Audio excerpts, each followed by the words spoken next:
A nail professional from Ireland approached me at the London Olympia show to ask my advice about one of her longtime clients that she worried she may lose.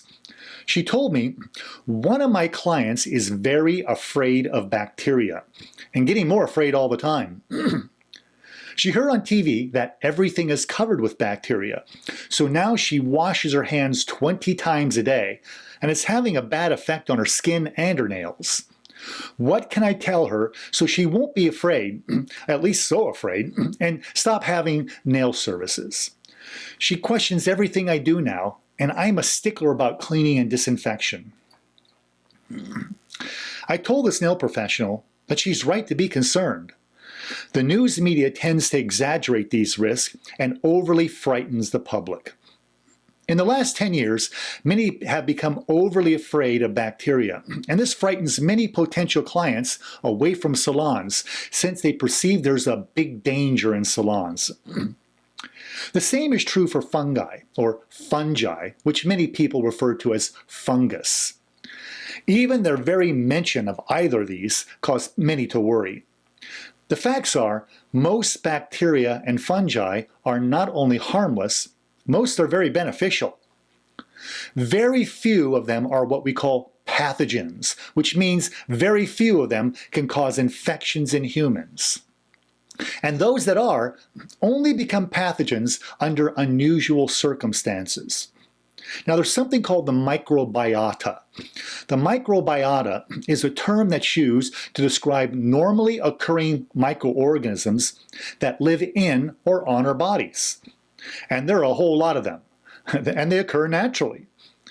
In fact, there are more microorganisms in the human body than there are cells, surprisingly so. There are about 10 trillion human cells in our bodies and 100 trillion microorganisms. So microorganisms outnumber our cells by a 10-to-1 ratio. Knowing this makes it seem kind of silly to be so afraid of them, especially when they do so much good for us and help keep us healthy. There are about 500 species of microorganisms in our bodies, but about 50 different species account for the vast majority of these. These microorganisms live in harmony with us and assist the body in many ways. For instance, they break down sugars, carbohydrates, and many other nutrients so that we can digest them. Without these microorganisms, we could not process these much-needed substances, at least not very efficiently, and we would eventually starve to death. Microorganisms also help make our immune system stronger and to work better. And they keep the more potentially harmful microorganisms under control so they don't become overpopulated. Most of the ones that are considered to be infectious are what we call opportunistic organisms. This means they are normally harmless. They only become harmful when the immune system fails to work properly, or maybe due to side effects of drugs or medications, or from overfatigue or malnutrition, or as a result of injury.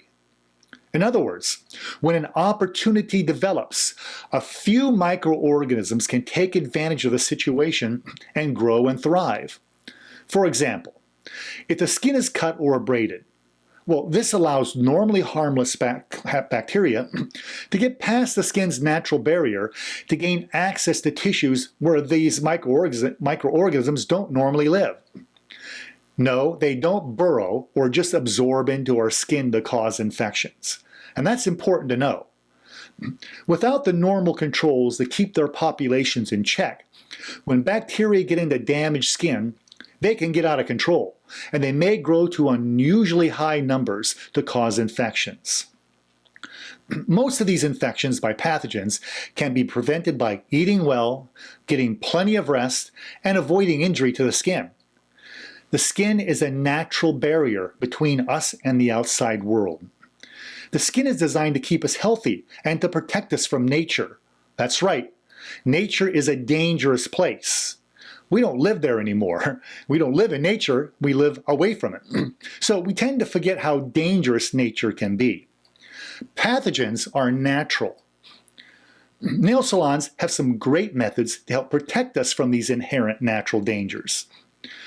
What we call cleaning and disinfection is an important form of infection control, and we have ways to eliminate opportunities for infections to occur. These procedures help by preventing pathogens from reaching potentially dangerous levels, keeping their populations well below the levels where they could be harmful. Proper cleaning and disinfection reduces the levels of potentially harmful pathogens by 99.99%. This tremendously reduces the risk of infection to the skin or nails. Now, another way to prevent cuts or abrasions, is to prevent cuts or abrasions. These or any kind of damage to the skin while we're performing our salon services, because the damage creates opportunities for these microorganisms. When these practices are done, the risk of infection drops to nearly zero. Now, what increases the risk for clients?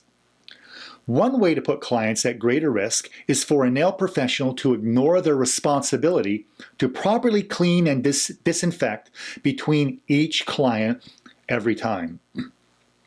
Another way to increase the risk for clients is to play doctor and attempt to treat clients that have active skin or nail infections. Nail infections are medical issues, not cosmetic issues. In many countries, only trained medical professionals are allowed to treat infections, or especially as a part of a service paid by other people. When nail professionals attempt to treat these problems in the salon, they prevent clients from getting proper diagnosis and treatment. Also, they run the risk of spreading the infection to other clients, which could ruin the reputation of the salon.